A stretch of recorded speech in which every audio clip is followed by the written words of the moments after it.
Okay, so jump cuts is what we are going to discuss next. And jump cuts are one of the most frequently misused terms when discussing editing. And it's also one of the most frequently used types of editing today in the current, sort of vlog or blog atmosphere.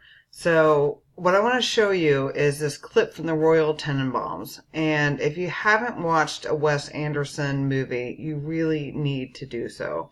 He is one of the most prominent directors of the current era. And his most current movies are not that great, but his early work is really just astonishing. So this is from his film The Royal Tenenbaums, which is one of my favorite movies. And there's some really good examples of jump cuts and editing in general. So here we have the establishing shot where you can see Luke Owen Luke Wilson in the background, and then this character and then we have the cut in here to the bathroom scene. And here I'm just gonna say a jump cut every time we see a jump cut. So a jump cut is a portion of elliptical editing which just edits out time. And so you can see that the character doesn't change, the space doesn't change, just time has gone by. So we have a jump, jump, jump, jump, jump, jump, jump, jump, jump.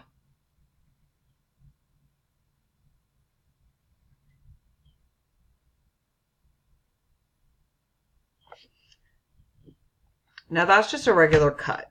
So we have a regular cut that shifts the frame of the image. And so we go from looking head on to Owen Wilson to watching him shave. And this scene always scares me. Nothing bad happens, but it always seems like something bad will. And so again, jump, jump. That's a flashback. There we have a shift in perspective. Flashback, flashback, flashback, flashback, flashback, flashback, flashback. None of these are jump cuts. And so it's really important to understand the difference between a jump cut, which cuts out time, and cuts, which actually just change our perspective or send us back in time. And Wes Anderson does a really good job of that. Here we have a pan and a tilt simultaneously, and then a cut to the hospital scene. And there's another cut. So what I really want you to take away from this is the difference between what is a jump cut and a cut which changes our perspective or our framing. And again, I just want to emphasize the way that cinematographers and editors work together. And elliptical editing is something that's very interesting, and that's used a lot these days in vlogging. We see it, we're very familiar with it. Some of us are really exhausted by it. We don't like it. But nevertheless, it's something that you need to be able to recognize and name quickly and use thoughtfully. So transitions are something that you can use between when you're pairing together two different pieces of footage and you're trying to sort of eliminate the abruptness between a cut. And these are something that were not very popular like 20 years ago, and they're coming back into use currently. Let's see here. Oops. So that's not working. And so there's sort of this nostalgia for these old kinds of transitions where you can go between various pieces of footage that you're trying to put together. So this is called an iris. That's an iris out. Here, I'm going to stop this. And then also I want to show you a graphic match. A graphic match is when you have two images that look similar but are dissimilar items, and you can fade from one to the other. Here we have a stoplight that fades into a sun. And so these transitions, graphic matches, are when you have things that are of similar shape, but are not actually the same thing. So again, with the various kinds of editing you can do, here you see just a clean cut. Just you go from one to another. With a dissolve, you have one image that fades out and another image comes in. These are the same images. They have different effects. Here we have, again, a fade, where we have a fade out, completely black, and then we come into the new. With a wipe, it pushes from left to right or right to left. And again, this conveys different kinds.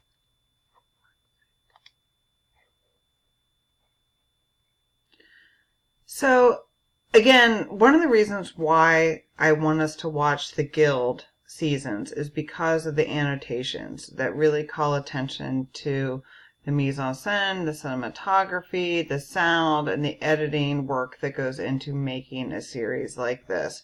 Because it continually reminds us that there are people who are working behind the scenes in order to make these narratives appear as convincing as they can be and as entertaining as they can be.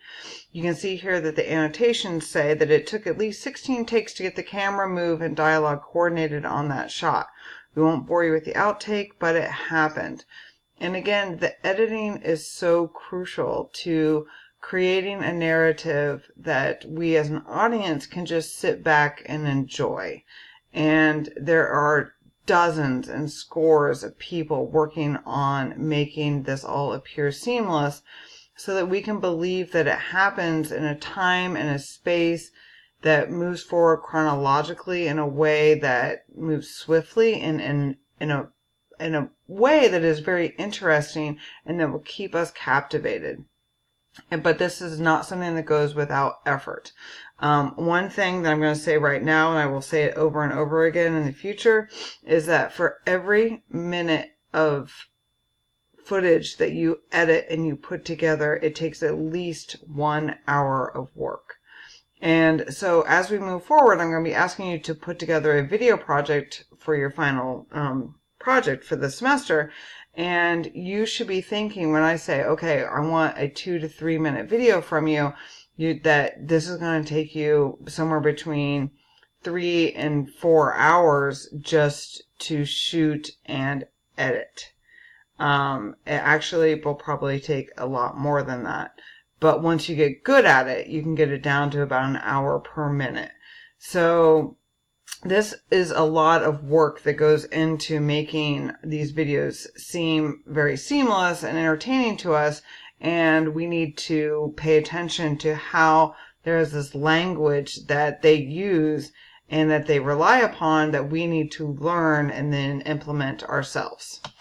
One thing, again, that I like about these annotations is that it brings to our attention that that there is a different kind of language when you're telling a story for a book or for a movie or for a TV show or for a web series.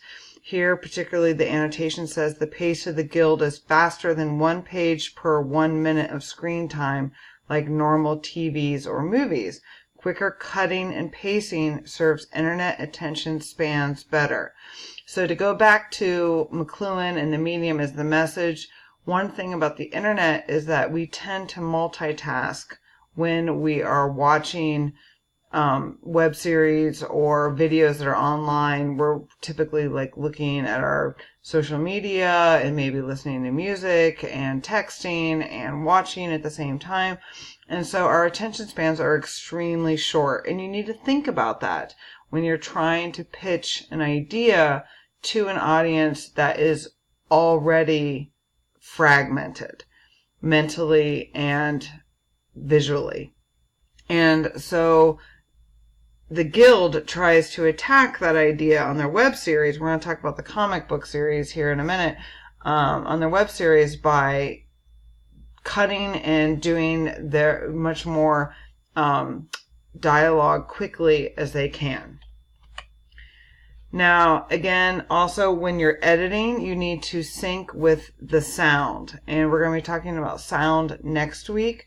But you need to think about that also when you're doing editing, that you not need to just work with the cinematographer in order to make sure that the shots are set up in such a way that they make sense in time and space when you edit them together. You need to take those individual pieces of footage and put them together, but also how they will synchronize with the sound that you're doing, not just the character speaking, the actor speaking, but also the soundtrack that you're going to be using as well. And so pacing is an incredibly important part of editing, to make sure that like your cuts hit on the beat of the sound. And we're going to be talking about that more next week. But here we have some annotations. Again, that the scene was originally cut to a temp music track. And then when they replaced the score, the tone totally changed the way that the scene was edited together.